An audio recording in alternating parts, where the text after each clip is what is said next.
జపాన్కు స్వాగతం దేవరా అనే ప్లకార్డులతో కనిపించారు. అక్కడ మన ఎన్టీఆర్ గారిని దేవుళ్ళ కొలుస్తున్నారు. ఆయనకి పాలాభిషేకాలు, పూలాభిషేకాలు ఇవన్నీ జరుగుతున్నాయి. అయితే మార్చి 28వ తేదీ రిలీజ్ సందర్భంగా స్వయంగా ఎన్టీఆర్ గారే థియేటర్కి వెళ్ళడం జరిగింది.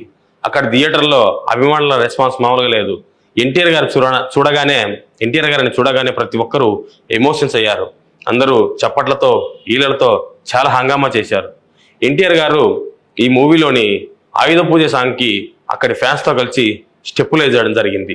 అయితే ఎన్టీఆర్ గారితో సెల్ఫీ కోసం, ఆటోగ్రాఫ్ కోసం జపనీస్ ఫ్యాన్స్ ఎగబడ్డారు. అయితే యంగ్ టైగర్ ఎన్టీఆర్ గారు చాలా ఓపికగా అందరికీ సెల్ఫీలు ఇస్తూ, అందరికీ ఆటోగ్రాఫ్స్ ఇస్తూ ముందుకు కదిలారు. ఇదే సందర్భంలో ఒక అనుకోని సంఘటన జరిగింది. అక్కడ జపాన్లో ఉన్న